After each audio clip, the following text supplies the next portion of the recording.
Guys, I'm sorry. I don't know. You gotta love technology. I hate it and I love it at the same time. Um, so I apologize for double video again this week. Um, so again, we in chapter 19 talking about. I don't understand why it just cut off. I just got that. Okay, let me stay focused because I ain't gonna lie, I'm bothered. Y'all know I do this. We do this every week. We do this unedited. What you see is what you get. And for it just to cut off, I have no idea. But anyway, we'll keep going. So again, we're in chapter 19 of Genesis.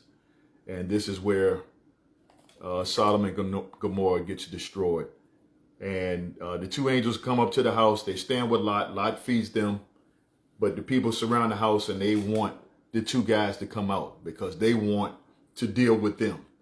And evidently they want to deal with them because they feel threatened. They feel threatened that these guys come because they know these guys are not just like everybody else that's there.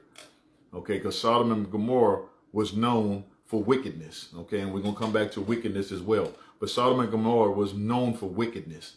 But they could tell that these two guys were not wicked. Okay, and so now these guys are there. The people want them. Lot goes out to tell them, no, leave these guys alone. I'll give you my two daughters for you can do whatever you want to do. We'll come back to that too. But then the guys actually reach out and pull Lot back in. And then it says right here, this is where you know these guys were sent by God and they had the power of God with them because they were able to strict the people with blindness so that they had no clue. They just wore themselves out because of the blindness. Right? And so then the two angels tell Lot, look, it's time for you to go. You better get out right now. Need you to handle your business, get your family together, get everybody, get all your stuff and leave. Okay? Go to the mountains. And he says, no, I can't make it to the mountains. How about I just go to Zoar, this little small city over here in Zoar. Let me go there because I ain't gonna be able to make it to the mountains. By the time I make it to the mountains, I'll be killed because he already knew that was a sense of urgency. And so they allow him to go to Zoar. He goes to Zoar. They start to do what they do. Unfortunately, Lot loses his wife on the way because she didn't follow directions. And so we'll come back to that as well. But she did not follow directions.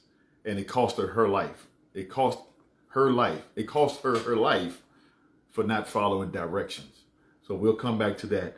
So then the angels proceed to do what they were called to do. Well, God actually did it. Okay, God sent down sulfur, and because it said at the high time of the sun is when He just rained down fire and sulfur, and it just burned up everything. Okay, so like I said, many of y'all know the story, and this is no different. And then the end of the story, which is another part we'll talk about briefly as well. I'm just, like I said, I'm just trying to surmise the story. But in this situation right here, they end up in Lot and his two daughters end up in the mountain. And but before I go there, it said Abraham actually, God remembered what Abraham requested. And again, it's because of Abraham, Lot was spared. Okay. And because of Abraham's relationship with God, he made a request and Lot's life was spared. Everybody else in Sodom and Gomorrah was done, except for Lot and his family. Okay? And so, well, really his two daughters. And so they end up in the mountain, and this is where incest takes place. Let's just call it what it is. Incest took place. But we'll come back and touch on that real quick as well.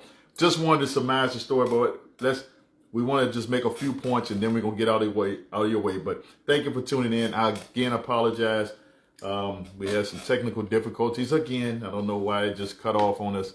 So I'm had to make another video. But again, tell her happy birthday for me, pretty please. My wife's birthday today. So please wish her a happy birthday. But we want to make a few points here, babe. You want to go ahead and get started and with your points? We're gonna go back through it real quick, but we're just making a few points. But I wanted to surmise the story in Genesis chapter 19. And yeah. Come on, you got it? Yeah, one of the points that I wanted to make was we talked about how Lot offered his two daughters to the men who wanted the other men in the house. So Lot said, no, you can have my daughters. And the point that I want to make here is, you know, we all do things that are wrong. And that was blatantly wrong. No doubt. You know, no doubt. And Lot is no different than the rest of us. Right. You know, that was wrong for him to offer his daughters to those men.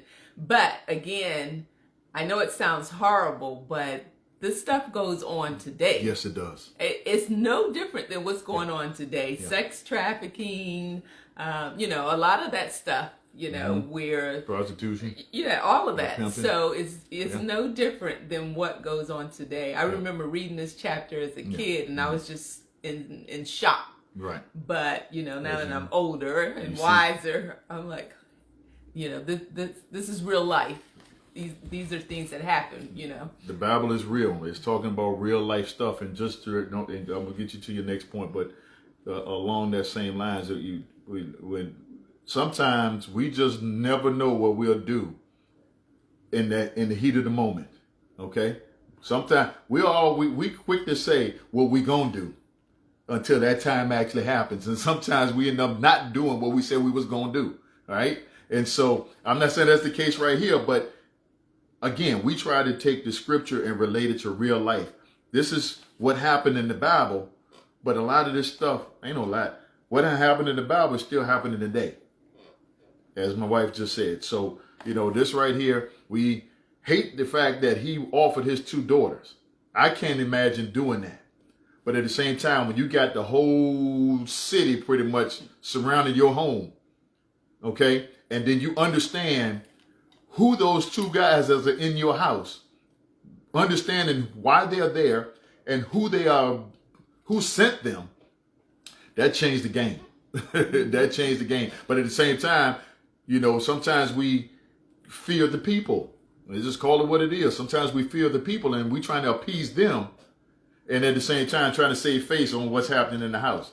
So right, and I like that point, you know, save face on what's in the house. Yeah. Sometimes we're more concerned about our image and the image that we project to the people than the actual people, the family members, etc.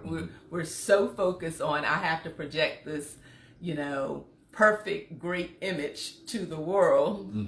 And you're sacrificing your family and your kids to do that. Yeah. You know, again, this is real life. Yeah. Yeah.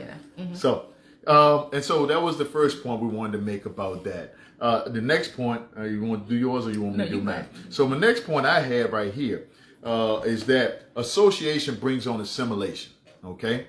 So one thing you have to understand with this story with Lot, this is not the first time that Lot had to be saved. Okay, and I asked the question in the previous, before this mess up with the computer, with this phone. Okay, this is video number 2. But I asked the questions, how many times have you had to be saved from danger? And there's no way you can really answer that question. Okay, because there's a lot of dangers you don't even know about. And this might be the same thing with Lot right here. Lot put himself in a position that he didn't even realize. And it actually affected not only him, but it affected his family, okay? Because it talks about, and if you go back to chapter 13, when it first talked about him going to Sodom, Sodom actually was a land that was well watered. It's, read in chapter 13, Sodom was a land that it was good. But unfortunately, it was the people that made it bad, okay? The land itself wasn't bad, but it was the people that lived there that made it bad. And now Lot puts himself in the company of those people. You have no choice. So you got to be careful who you decide to hang around and where you decide to pitch your tent. Be careful. Be mindful. That's not the first time you heard us talk about something like that. And we were reminded right here. Lot put himself in a position, and if it wasn't for Abraham, there was a big chance we would not be talking about Lot. Okay. After Sodom and Gomorrah, because he would have went down right with the rest of them. So somebody's been praying for you. And you better be thankful. Somebody been praying for you. But you might want to take note of who you're hanging around, who you choosing to spend your time around, because association brings on assimilation, and you better be careful who you might be assimilated with. And yeah, my point to that is, again, the men of the city came and surrounded the house, and as Ron said, they were wicked men, and they wanted to do some ungodly acts to Lot's guests. And so my point is, just because something is socially accepted does not make it right. Right. You know, right. It may be right because in your mind, because you think, well, everybody is doing it, but in God's eyes, it's not right. Right. You know, and so again, we see it all the time. We see it all the time. Follow the crowd. Oh, well, everybody's doing it. I'm going to do it too, you know. And, you know, that's an example here in this story as well. So, again, just be careful who you choose to hang around. And you don't have to go along to get along. You don't. Sometimes it's okay for you to be the what's the word? The sore thumb, so to speak, or the one that just the outlier. It's okay for you to be the outlier, okay? Because not everything is for you to be a part of, okay? And sometimes you can miss your blessing or you lose out on your blessing simply because you're going along, okay? Now, another point that I want to make, and I promise you again, but I do want to touch on this real quick because we just talk about wickedness. And I just want to clarify something because a lot of folk would, and we talked about this, Sodom and Gomorrah, when we hear about Sodom and Gomorrah, everybody immediately thinks about sexual immorality. And it was there. No ifs, ands, or buts about it. There was sexual immorality in Sodom and Gomorrah. But in chapter 13 and in chapter 19, it talked about wickedness. And so wickedness encaptures a whole lot of things, okay? And again, Lot chose to be in Sodom and Gomorrah, and his two daughters were raised in that, okay? And so association brings on assimilation, so you gotta be careful because it's not just about you, okay? In this case right here, it affected his daughters. And at the end of chapter 19, it expressed and explained that they got to the mountains and they were so concerned, and it made me thinking about this story about Sarah, who used to be Sarai. But Sarah tried to take matters in her own hands because she wanted a child, okay? And that just went belly up. So now you got a situation right here where these two daughters saying they want a child. Everybody just got destroyed.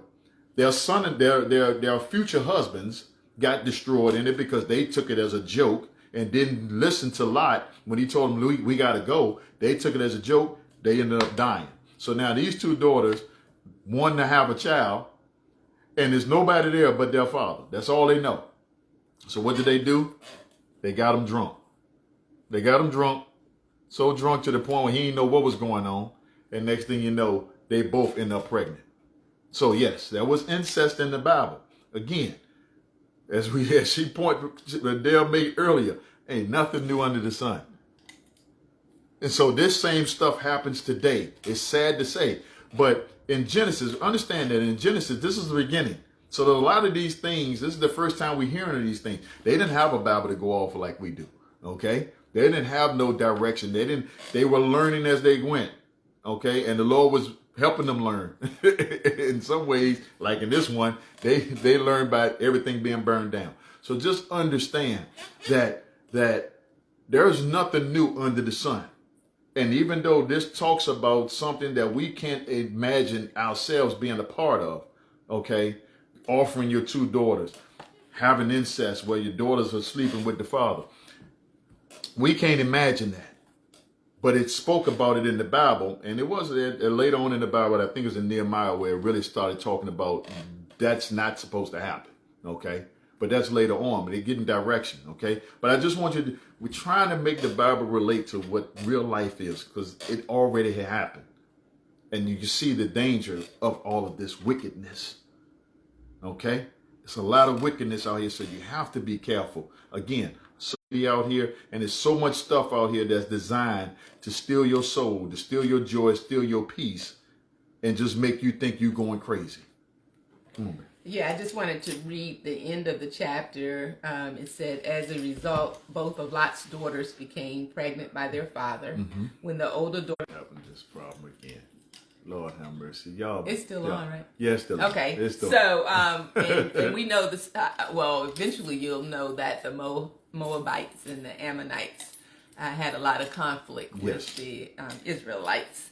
And my last point that I wanted to make was that we just read a whole bunch of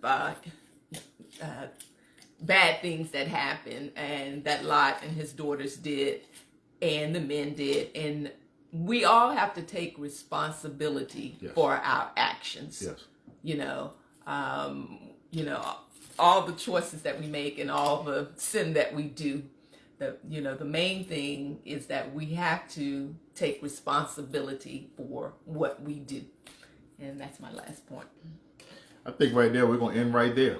She said it right there. The birthday girl. She said it right there. Please wish her a happy birthday, pretty please.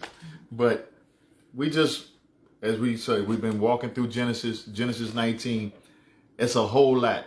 And be honest with you, we could spend even more time in Genesis 19. But just the gist of it is understanding that there is nothing new under the sun. And it's really up to you to pay attention to who you're surrounding yourself with, who you're connecting with, and understand that at the end of the day, it's a choice that you make. You take responsibility, okay? And if you know and you feel in your heart that you're somewhere that you shouldn't be, you make the choice to make the move, okay? You can't blame nobody else when you have opportunity, okay? Take advantage of the opportunity to make your life better, to make your world better, to make your family better. All right? All right. We out of here. Thank y'all for wishing a happy birthday. All right, we out of here. As I always tell you to do, I'm not even going to tell her to do it because it's her birthday. Pray, plan, prepare, proceed. Make it's not too long. Make it do what it do. We'll see you next week at 6:30. Love you.